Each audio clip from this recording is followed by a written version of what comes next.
Hello everyone, welcome to my channel अनाकी for freedom. So without wasting any time चालू करते हैं। Secret societies के नीचे आओगे तो फिर आपको ये सारे ऑर्गेनाइजेशंस देखने को मिलेंगे। जैसे मैंने यहाँ पे club of Rome, council on foreign relations, trilateral commission है, वर्ल्ड इकोनॉमिक फोरम है, फिर इसमें बिल्डरबर्ग ग्रुप भी आता है। तो ये सारे जो ऑर्गेनाइजेशंस है वो एक्चुअली में एक रॉथस्चाइल्ड एजेंट के द्वारा क्रिएट किए गए थे 20th सेंचुरी में, जिनका नाम सेसिल रोड्स था। और सेसिल रोड्स एक्चुअली में रॉथस्चाइल्ड के फ्रंटमैन थे। उन्होंने अफ्रीका में से वो सोना चांदी और डायमंड जो है वो चुराया था रॉथस्चाइल्ड्स के बिहाफ पे। उनकी हिस्ट्री आप जाके पढ़ सकते हो। और ये उन्होंने राउंड टेबल नाम की सीक्रेट सोसाइटी क्रिएट की थी, जिसको पहले कमिटी ऑफ 300 बोला जाता था। वो कमिटी ऑफ 300 पे भी किताबें हैं कि कैसे committee of 300 east India company को कंट्रोल कर रही थी और east India company actually Bharat को कंट्रोल कर रही थी वो टाइम पे। तो आप कमिटी ऑफ 300 के बारे में भी जाके पढ़ सकते हो। बट ये राउंड टेबल जो है जब स्प्लिट ऑफ हुआ तो ये सारी सेमी सीक्रेट टाइप की ऑर्गेनाइजेशंस बनी, जिनका मकसद एक ही था कि वो न्यू वर्ल्ड ऑर्डर लाने के लिए उनको अलग अलग रोल्स प्ले करने हैं। तो इसमें से चैथम हाउस है, क्लब ऑफ रोम है। ट्राइलैटरल कमीशन में भारत का बहुत इन्वॉल्वमेंट है। अगर आप ट्राइलैटरल कमीशन के अटेंडीज में जाके देखोगे तो आपको वहाँ पे टाटास का रिप्रेजेंटेशन मिलेगा, महिंद्रास का रिप्रेजेंटेशन मिलेगा। फिर भारत में ब्रूकिंग इंस्टीट्यूशन के हेड है, फिर एस्पेन सेंटर है, confederation of Indian industry Bharat में, उनके लोग वहाँ पे बैठते हैं।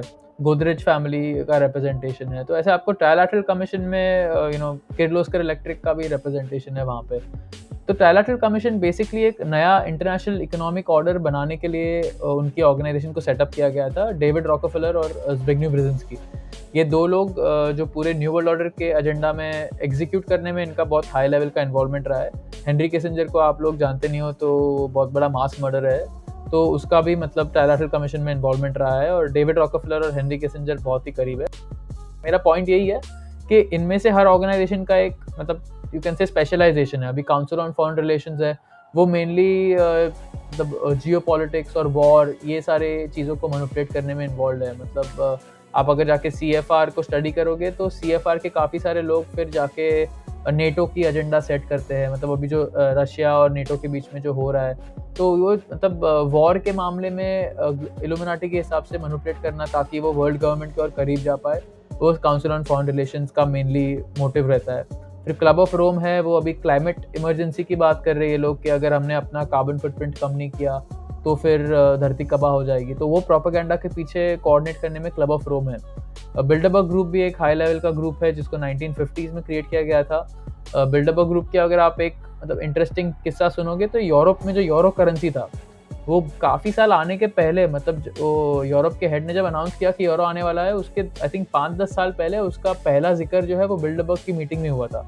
बिकॉज ये सारे जो भी ग्रुप्स है ना, इसमें दुनिया के टॉप लोग जाके बैठते हैं। मतलब ये लोग दुनिया से जो भी इन्फ्लुएंशियल है, चाहे वो इंटेलिजेंस एजेंसीज में हो, चाहे वो मीडिया में हो, एंटरटेनमेंट में हो, ये सारे एरिया से जाके ये लोगों को इकट्ठा करते हैं, पावरफुल लोगों को, और फिर ये ऑर्गेनाइजेशंस में बिठा के उनको ब्रेन वॉश करते हैं कि हमें कार्बन फुटप्रिंट कम करने की ज़रूरत है या हमें वर्ल्ड गवर्नमेंट की ज़रूरत है। तो उसको मतलब एक सोफिस्टिकेटेड वे में उनको कन्विंस करते हैं प्रोपेगेंडा से कि हमें ये सब चीज़ करने की ज़रूरत है, और फिर ये सब लोग जाके अपने अपने देश में ये एजेंडा को इम्प्लीमेंट करते हैं। ये सेमी सीक्रेट ऑर्गेनाइजेशंस आप बोल सकते हो।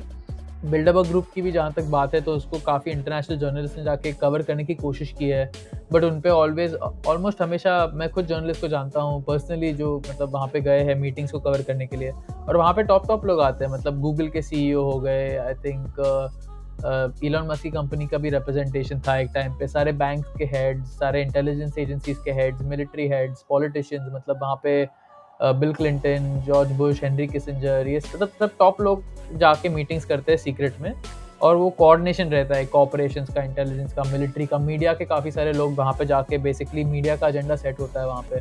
तो यस, तो ये सेमी सीक्रेट ग्रुप्स आप बोल सकते हो। और फिर इसके नीचे भी आप आओगे तो फिर ये NGO कॉम्प्लेक्स है, जिसपे अभी हम लोग पूरा ब्लेम डाल रहे हैं कि बिल गेट्स ये सब कंट्रोल कर रहा है, बिल गेट्स मास्टरमाइंड है, या रॉकफेलर फाउंडेशन की बात करते हैं हम लोग। तो ये तो आप असली पावर पिरामिड समझने जाओगे तो ये लोग बहुत नीचे आते हैं। मतलब इनके ऊपर भी जो मैंने स्ट्रक्चर डिसाइड किया वो बहुत ही ज़्यादा पावरफुल है ये लोग के हिसाब से।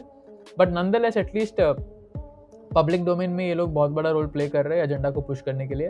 उसमें Rockefeller foundation, Gates foundation, world bank, USAID, इस पे मैंने एक बहुत ही मतलब इन डेप्थ पीस किया था रिसेंटली, भारत की पब्लिक हेल्थ सिस्टम को एक्सपोज करते हैं और ये ऑर्गेनाइजेशंस का क्या हाथ है उसमें।